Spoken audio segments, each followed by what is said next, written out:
Assalamualaikum warahmatullahi wabarakatuh.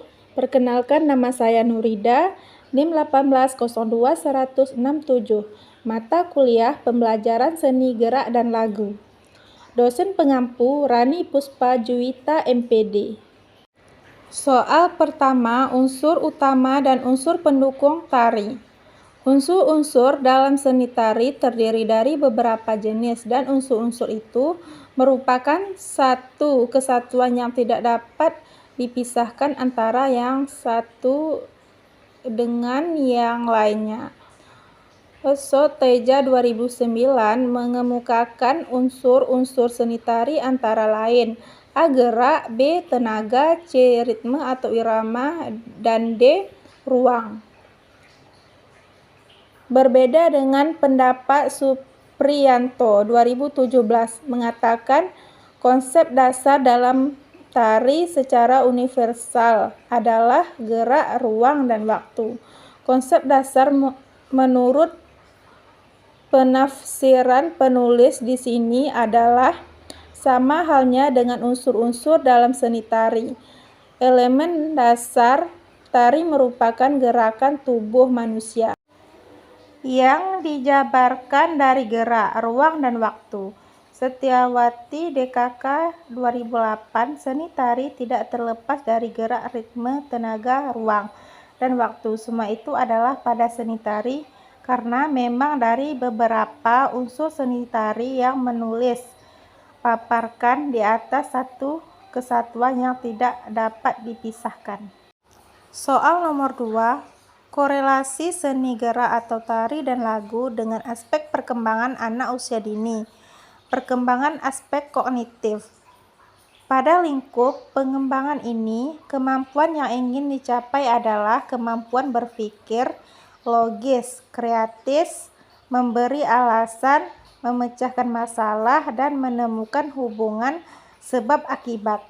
Kemampuan tersebut dapat dicapai secara baik jika anak dilatih sejak usia dini. Perkembangan kognitif merupakan proses mental yang mencakup pemahaman mengenai dunia, penemuan pengetahuan, pembuatan perbandingan, berpikir, dan mengerti.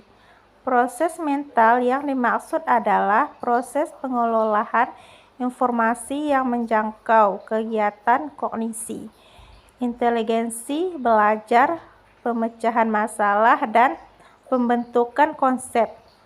Perkembangan ini berkaitan dengan pembangunan proses berpikir, yang mana prosesnya dari memperoleh, mengatur, dan menggunakan apa yang dipelajari. Perkembangan sosial emosional. Perkembangan sosial merupakan kemampuan pertumbuhan anak untuk berhubungan dengan orang lain secara tepat dalam kehidupan. Muhyiddin 1995. Perkembangan sosial dimulai sejak dini dengan munculnya senyuman sosial. Reaksi sosial pertama pada bayi yang ditujukan pada orang tuanya, kemudian pada orang lain di lingkungannya. Pola perilaku sosial yang dibina pada masa tersebut merupakan landasan bagi perkembangan sosial berikutnya. Masa kanak-kanak, awal anak belajar menyesuaikan diri dengan kelompok teman sebaya dan mengembangkan pola perilaku yang sesuai dengan harapan sosial. Perkembangan sosial berarti perolehan kemampuan berperilaku yang sesuai dengan tuntutan sosial. Emosi merupakan perasaan atau afeksi yang melibatkan perpaduan antara gejolak fisiologis dan gejala perilaku yang terlihat. Perkembangan agama dan moral.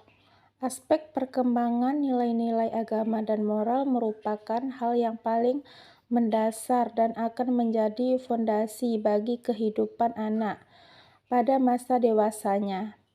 Kemampuan ini bertujuan untuk melatih anak melalui pembiasaan ibadah dengan cara yang menyenangkan, mengenal dan mencintai Tuhan sejak dini, sehingga akan terwujud perilaku akhlakul karimah, ikhlas, sabar, jujur, dan senang menjalankan perintah agama. Dahulu, orang menganggap bahwa anak perlu diajarkan apa yang benar dan apa yang salah. Dalam penelitian selanjutnya, perkembangan moral merupakan proses yang lebih kompleks yang melibatkan pertumbuhan sosial dan penalaran intelektual. Perilaku moral merupakan perilaku yang sesuai dengan standar moral dari kelompok sosial tertentu. Dan perkembangan motorik. Perkembangan motorik merupakan studi tentang perubahan perilaku motorik dari waktu ke waktu. Perkembangan motorik ini dibedakan menjadi dua, yaitu perkembangan motorik kasar dan motorik halus. Perkembangan motorik kasar berhubungan dengan gerakan dasar yang terkoordinasi dengan otak, seperti berlari, berjalan, melompat, memukul, dan menari. Sedangkan motorik halus berfungsi melakukan gerakan yang lebih spesifik, seperti melipat, menggunting, mengancingkan baju, dan mengikat tali sepatu. Anak usia 5 tahun memiliki banyak tenaga, seperti anak usia 4 tahun. Namun, keterampilan gerak motorik halus maupun kasar sudah terarah dan terfokus pada tindakan mereka. Keterampilan gerak motorik menjadi lebih diperhalus dan keterampilan gerak motorik kasar menjadi lebih gesit dan serasi. Dari konsep perkembangan fisik motorik yang dijelaskan tersebut dapat diketahui bahwa anak memiliki tenaga untuk melakukan kegiatan dan umumnya mereka sangat aktif dan mampu melakukan gerakan yang terkoordinasi. Dan yang terakhir, perkembangan bahasa. Bahasa memiliki peranan yang sangat penting dalam kehidupan sehari-hari, di antaranya sebagai sarana berpikir, sarana mendengarkan, sarana berbicara, dan sarana agar anak mampu membaca dan menulis.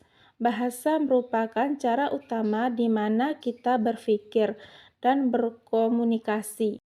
Neom 2010, melalui bahasa seseorang dapat menyampaikan keinginan dan pendapatnya kepada orang lain. Sekian dan terima kasih. Wassalamualaikum warahmatullahi wabarakatuh.